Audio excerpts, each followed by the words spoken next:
Thank you for joining me for the Stampin Blends class. I'm thrilled that you've decided to join me and learn how to use your Stampin Blends for a variety of techniques. The first thing that we're going to do is just get into a little bit of coloring, how to color, how to use the blends, and what the color lifter actually does. So in your kit, you've got a piece of basic white cardstock and a strip of designer series paper from the In the Wild pack. For my sample, I used Free as a Bird, but for this sample, I'm going to be using Celebrate Sunflowers, and I've got the smallest sunflower ready to go already. When you're stamping, you can use Versamark and Heat Emboss. You can use the Memento or any of the Stampin' Up! Classic ink pads. Anything that's water-based will work with these markers. If it's alcohol based like the StazOn, it will make these run. So you don't want to use StazOn with these. You do want to use either the classic stamp pad or the Memento. I'm going to be stamping this guy in crushed curry today.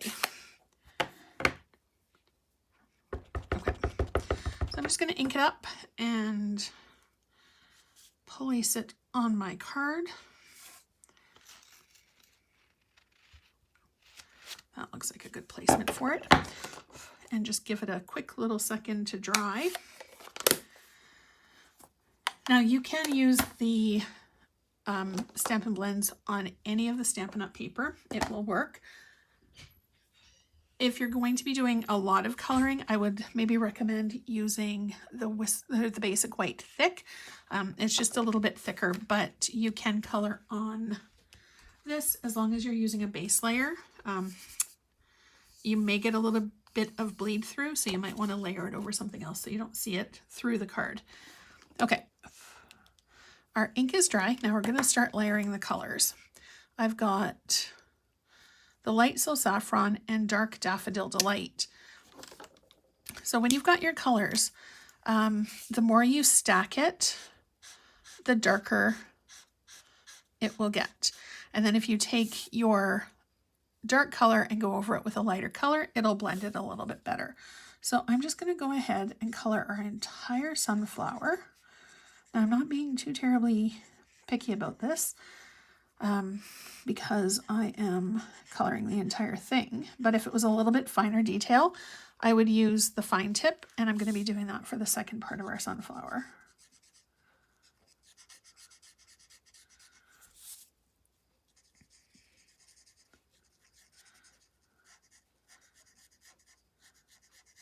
For the first layer, I'm not too worried about how I'm applying the color, but with each subsequent layer, I'm going to do it a little bit differently just because I don't want to see any of the lines.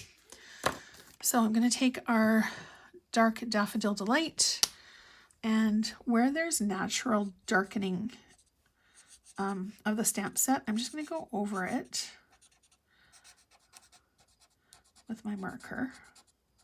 Just kind of follow those highlight lines.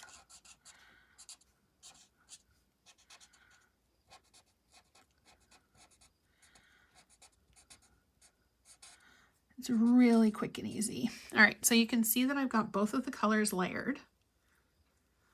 And then I'm going to take our light with the finer tip this time. And then I'm just going to do a circular motion around each of the petals. So I'm not only building up the lighter color, I'm also building up and blending in the dark daffodil. And I like the circular motion because it gets everywhere. And doing it in a circle, your marker lines are not as visible.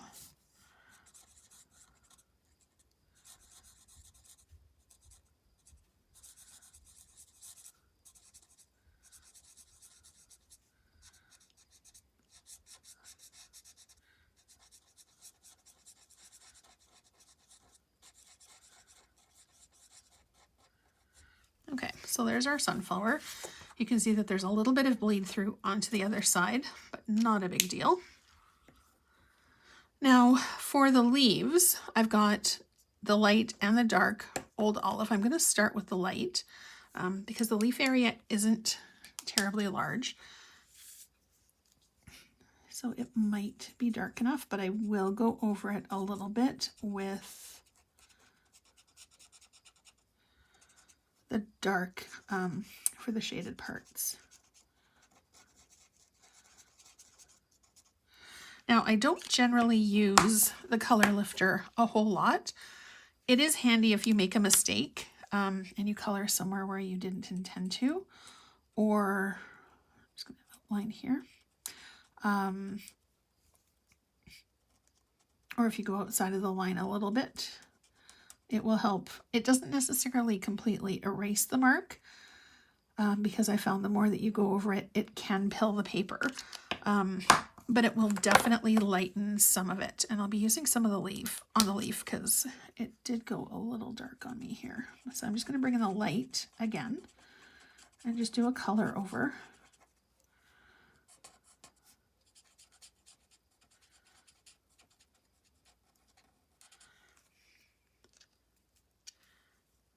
Yeah, okay. And then I'm going to bring in my color lifter and just very gently color over it, and you can see that it will get lighter, and you can see some of the stamp impression again. So it does pick up a bit of the color, so when you use it, all you need to do is rub it off onto a piece of scrap paper, really similarly to the way that you use the blender pens, just to make sure that there's no color stuck. Okay, and then we are going to grab the brush end and just do a quick little circle to fill in the center of our sunflower. Now you can either stamp more of the sunflower,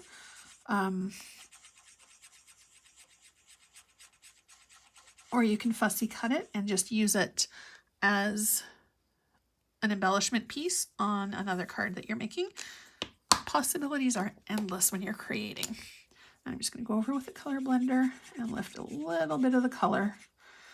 And there we go. So that's stage one for coloring. I will be doing a little bit more of an intensive coloring class in the near future. Probably, I'm looking at maybe December or January. So if you would like more information about that, just let me know. Now we're going to move on to the really fun part of this class, which is the alcohol technique. So I'm just going to put this off to the side. We're done with the stamping for now. You can choose to embellish your stamps, or sorry, the cards that we're making in any way that you would like to. For this class, I'm showing you the technique, and I haven't stamped or embellished any of my cards yet. Let's start with the gold. So in one of your packets, this is the technique that we're going to be doing. You've got a piece of basic black, and you've also, dimensional backs are everywhere. You've got a piece of gold. Now, this technique is really, really fun. And one of the things that I really love about working with the blends and the alcohol ink is if you make a mistake, all you need to do is spritz it down with alcohol and erase your mistake. Also, if you happen to get a little bit of overspray on your area, all you need to do is spray it with alcohol and wipe it off. I do like to sometimes put paper towel under it, or put it into a cardboard box, like a paper pumpkin box, just to protect the area. But there's nothing on my desk today that I'm terribly worried about. So I think we're good to go. I do prefer darker colors for this technique. When I was using some of the lighter ones, it didn't translate as well. Sorry, I'm just digging for my blends. I think for this one, I really like the way that green and gold looks together. So I'm going to grab my greens. I've got shaded spruce.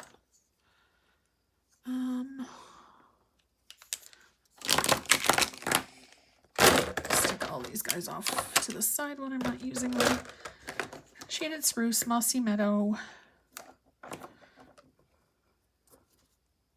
Yeah, mossy meadow, old olive. And maybe bronze, just for a little bit of color variation.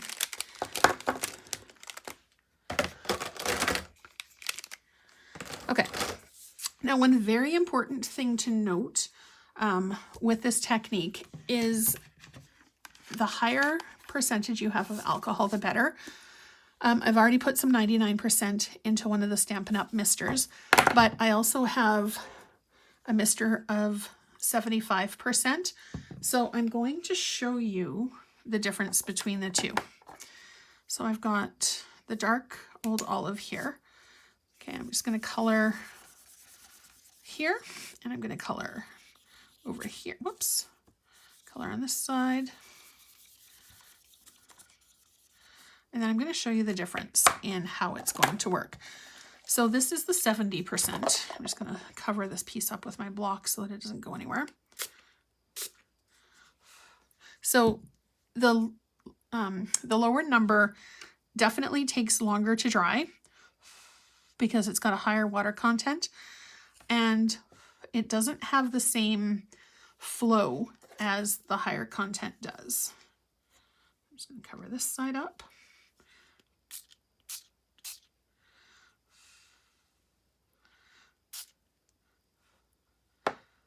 And the higher the content,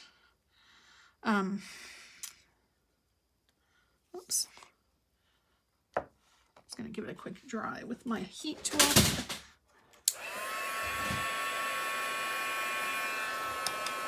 You can see that it's got a little bit more flow and the color stays a little bit more vibrant. So I'm just going to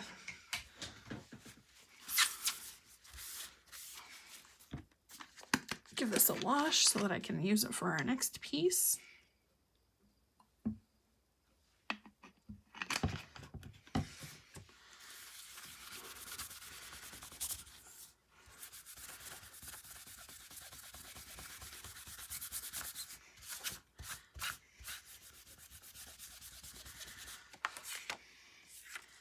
Okay, actually I'm getting fingerprints on that. Let's grab another piece of gold.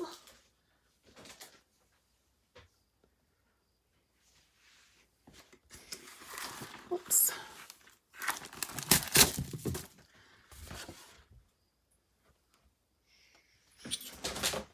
Just going to give it a cut down to 4 inches by 5 1/4.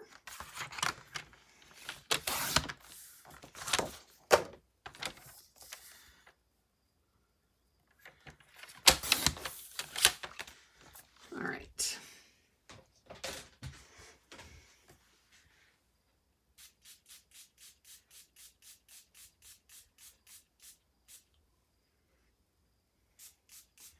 Okay, so now we're going to layer up our colors. I've got the dark mossy meadow. So I'm not really doing any rhyme or reason to my layering of colors today. I'm just going to color, and you can add, take away some of the color if you want to.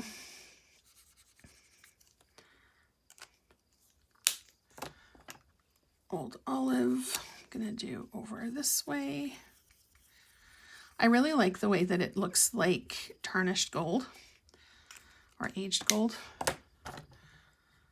Mossy Meadow, I'm going to do here. Do some here. And then I'm just going to take the bronze and fill in.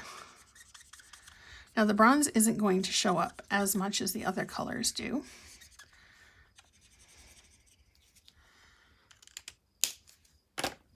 But we're going to take our alcohol. You can lay it straight, you can move it up, or if you wanted to, you can also get a straw or your heat tool and start to move things around. And you can see as you saturate it and move the color around, you can turn the paper around and the colors will move and blend as you do that. If you lay it flat, it will still move, but not as much. Okay, so I'm just going to grab my heat tool and show you what that looks like. Oops.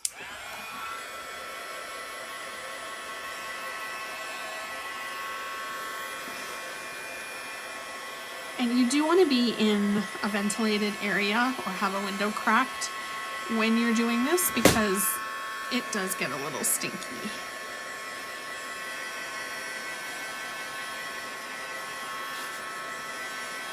And of course, the different colors that you're using will make it look a different way. My paper did curl a little bit because of the humidity, so I'm just going to take it, flip it over, and heat the back side, and then that'll get it to flatten out a little. You just keep moving your tool back and forth and do front and back. Oops. All right, so if there's an area that you're not really loving or you think it needs a little bit more something, you can just go over it again with your marker and then give it another little spritz and just keep playing with it until it gets to the point that you want it to be. There is no right or wrong with this. It's very fluid, so you can keep playing with it and making it look however you want. And the beauty of it is that no matter what the color scheme of the project that you're making, you can create a background piece or even a foreground piece to match. So for the sample card that I made with this one, all I did for it was I took the completed piece, cut it on the diagonal, and then split it apart so that there was about 1/8 of an inch all the way around. And then you can decorate it in any way that you would like. I think it would look really pretty if you did another black piece and did a big bold sentiment and maybe heat embossed it in gold. Or this would make even a really pretty Christmas card. Running it through the embossing machine to give it a little bit of texture and dimension, or using one of the Christmas dies to create a statement piece on your card would be absolutely stunning. Okay, so the next one is my absolute favorite technique, without a doubt. For this one, I've got vellum, and I've cut a piece of the In the Wild designer series paper to go with this, but you can use anything that you want. Now, I've done a few different cards with this. One of them, and I'll link to that video as well. One of them I did a celebrate, and I embossed it with silver, and it was so pretty. But one of my favorite looks for this is kind of like a beachy like a summery tropical beach look. So I'm going to get my, not shaded spruce. I'm going to keep my bronze out for this one, and I've got Bermuda Bay. I think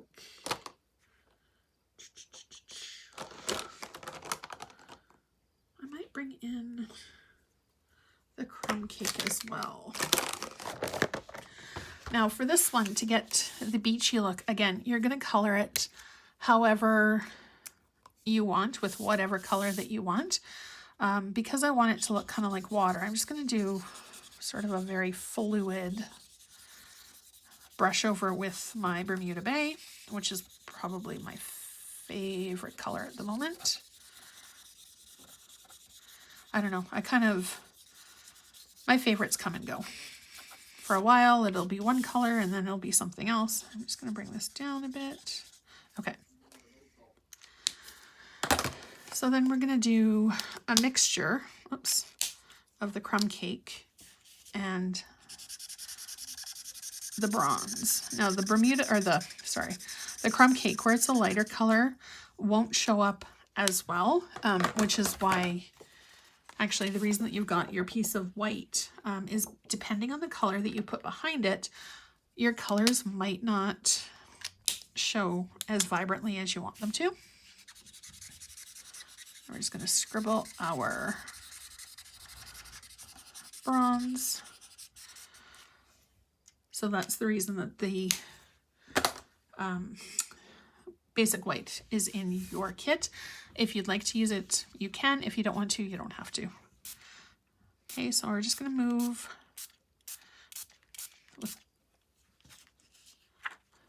And then we're going to pick it up and just get it to kind of move a little bit. Now, if you don't get right to the edges, it's not a big deal. You can absolutely go back, as I showed in the last video, and add some more color. This one I'm going to get moving with my heat tool. If you don't have a heat tool, you can also use a straw. And if you don't get it right to the very edges, also not a huge big deal. You can absolutely go and do over again, or you can do like a little bit of color over here. Just go back and hit the areas that you missed with the alcohol ink. Or you can trim it to size.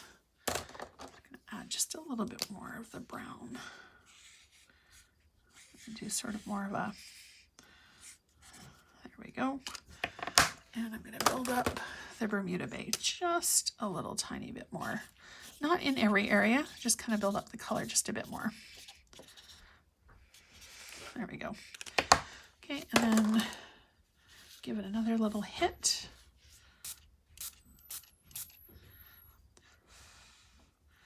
And you can just let it air dry naturally as well. Some of your lines will move and shift.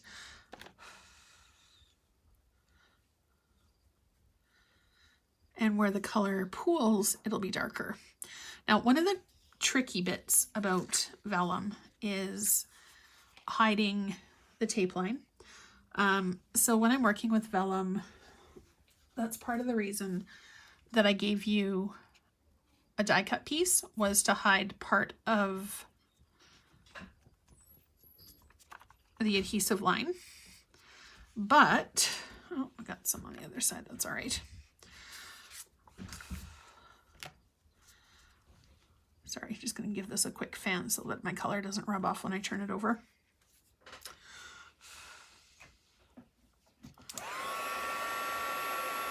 It dries a lot faster with the heat tool.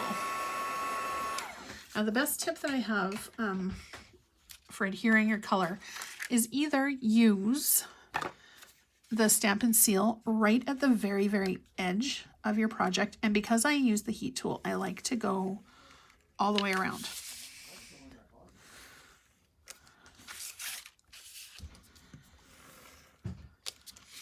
The other thing that you could use are the adhesive sheets. I thought I had one right close. The adhesive sheets come in a 6x12, and you can cut it to fit your project exactly.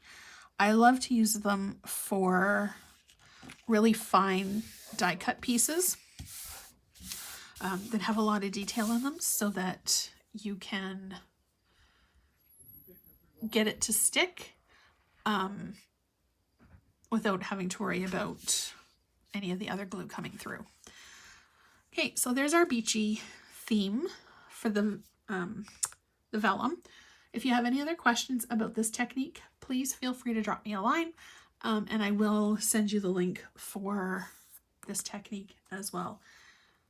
Now, this class is absolutely flying by, and I'm going to show you our very last technique. I can't believe it's the last one already. These snowflakes, they're called the Wonderful Snowflakes. They're available in the mini catalog. Oops, I thought I had two cut up for myself, but I skipped that part apparently. So I'm just going to grab my sheet and my trimmer. They do come in a sheet of 6. Now, I kept it on the background for you so that it's easier to color. When you're finished with the coloring piece, you can absolutely use them as a die cut stencil piece, and use either your blending brushes or a sponge, or even direct to paper, and get a snowflake imprint on the other side. Now, I'm not too worried about my scrap paper down here, so I'm just going to go ahead and color. The colors that I sent were Blackberry Bliss and Basic Gray, and they attach quite nicely with a dimensional on the back. They actually fit exactly the size of the center snowflake. So for mine, I'm going to be using the dark Blackberry Bliss. You can use your blends to color so many things. The rhinestones work really, really well. The basic pearls, which are just white, work really well for that as well. I've done some of the jewels that are lighter toned, and it works well for the light tones. It doesn't really cover the darker tones. But again, for the color coordination of project pieces, this is so easy and so quick. And if you want to get something that's a little bit outside of the ordinary for your Christmas cards, or you have somebody who loves non-traditional colors for Christmas, this is absolutely the technique for them. So I just colored over, and as you can see, I went basically one direction, and if you keep going over it, you'll keep getting the lines, and the color will start to build and to change a little bit. And I like to keep going one way just to ensure that everything is covered the way to the max that it can be. All right. So there's our snowflakes.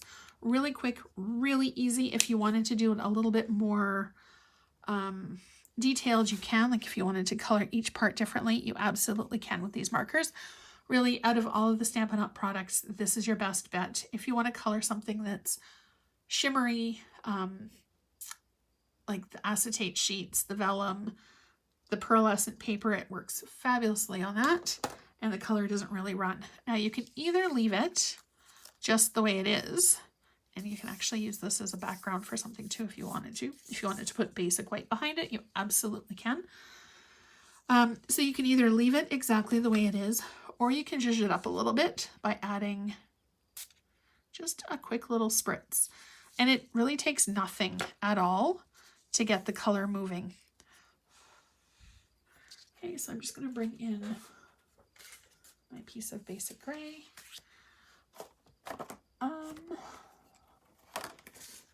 Let's see, dimensionals. Whoops. Okay, and then once they're dry, they're easy to peel off, but it is a little sticky sometimes, so just be careful. I haven't ripped one because it's sort of a plasticky material, so I'm sure it can be done. I just haven't done it yet. So you just have to tease them apart and then flip over to attach your dimensional. Now I should mention too that one side is sort of the shimmery and then the other side is just plain paper. Okay, so then you can see that this will be exactly the size that you need it to be.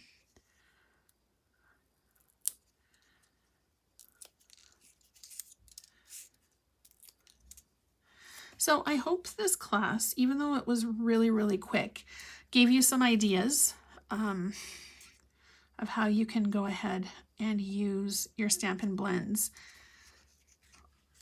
with your projects. They really are quite versatile in what you can do with them.